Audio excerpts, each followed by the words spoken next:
In Victorian England, the factory system did not employ women, it consumed them. The language the factory owners used in their own records made this clear. Not employees, not workers, not even servants. Hands. A unit of productive output attached to a body whose other needs were irrelevant to the calculation. She arrived at the factory gates typically between the ages of 10 and 14. She came from the specific geography of Victorian industrial poverty.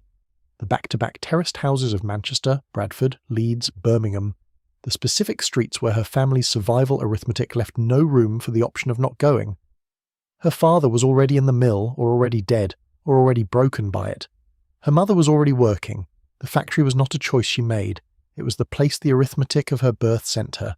Before we continue, if this history stays with you, subscribe. The factory floor she entered was nothing like the outside world. The noise was the first thing. The specific, overwhelming noise of Victorian industrial machinery, the looms and the spindles and the carding machines operating simultaneously, a noise so total that workers communicated by lip reading after years inside it, a noise that she would carry in her damaged hearing for the rest of her life. The air was the second thing, thick with cotton dust or wool fibre or coal particles, the specific Victorian factory air that she would breathe for 12 to 14 hours every day, the specific air that was building in her lungs from the first shift. The rules governing her body were comprehensive from her first day. She was not permitted to sit. She was not permitted to speak to other workers during production hours. She was fined for lateness, fined for talking, fined for damaged work, fined for any behaviour the overlooker designated as unsatisfactory. The fines were deducted from wages that were already insufficient. She had signed nothing that constituted a contract. She had agreed to nothing that could be appealed. The overlooker who managed her floor had absolute authority over her working hours, her pace, her movements, and in many documented cases her physical safety. He was not required to ensure her safety. He was required to ensure her output. She was a hand, and hands did not have rights. The Victorian factory inspection reports read like medical testimony. They were, in many cases, exactly that. The specific observations of factory inspectors who walked through mills and workshops and recorded what they saw happening to the bodies of the women working in them. The reports were filed, they were reviewed. Some of them produced legislation, most of them produced nothing except more reports. The cotton dust was the foundation of the factory woman's specific medical reality. Byssinosis, brown lung disease, was the specific respiratory condition produced by years of breathing cotton fibre.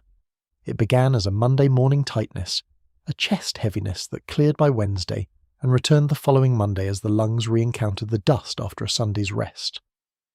Over years, the Monday tightness became Tuesday tightness, then permanent tightness, then the specific Victorian factory woman's cough that neighbours recognised and understood.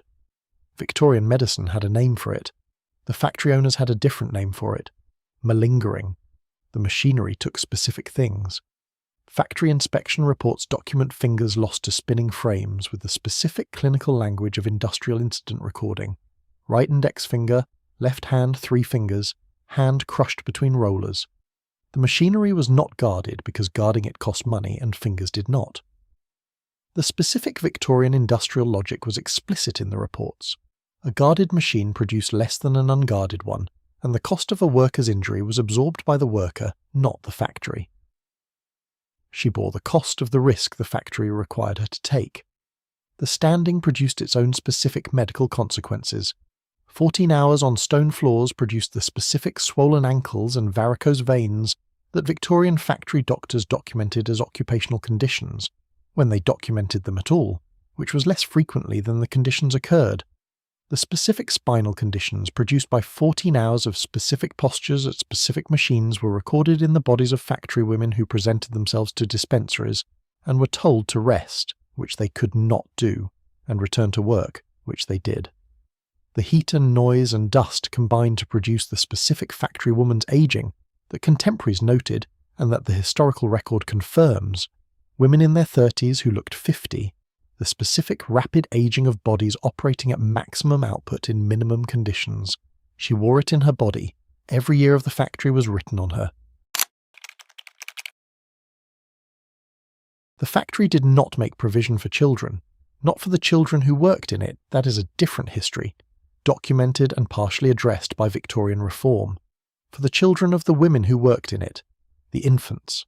The specific Victorian factory infant whose mother was required to be at her machine at 5:30 in the morning and could not leave it until the overlooker dismissed her shift, regardless of what her infant needed in the hours between. The factory woman who became pregnant continued working at her machine for as long as her body permitted, typically until the final weeks, sometimes until the final days. There was no maternity leave, there was no provision, there was the specific Victorian factory calculation that a woman who stopped working was a hand that was not producing, and the calculation did not extend beyond that point. She returned to the factory within days of giving birth, not weeks, days. The specific documented cases in Victorian factory district medical records show women back at their machines within a week of delivery, sometimes within 3 or 4 days, the specific economic arithmetic of a family that could not absorb the loss of her wages for longer than that. The infant she left behind was managed by whatever arrangement she could make. The neighbour who agreed to watch the child for a few pennies. The older sibling, herself perhaps 7 or 8, given the responsibility of an infant for the 12 hours of the factory day, and increasingly, in the specific Victorian factory districts of the 1840s through the 1870s, the baby farmer. The baby farmer was a woman who took infants from working mothers for a weekly or lump sum payment.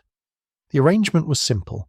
The mother paid, the baby farmer housed, and fed the infant while the mother worked.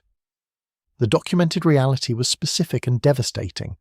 Baby farming operations in Victorian factory districts were associated with infant mortality rates that factory district medical officers recorded with increasing alarm throughout the period.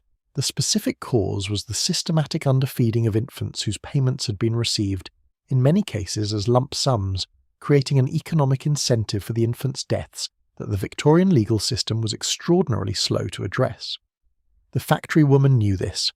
The historical record contains her knowledge, in the letters that survive, in the testimony to parliamentary committees, in the specific grief visible in the records of women who lost infant after infant to the factory district's specific infant mortality and kept returning to work because the alternative was starvation.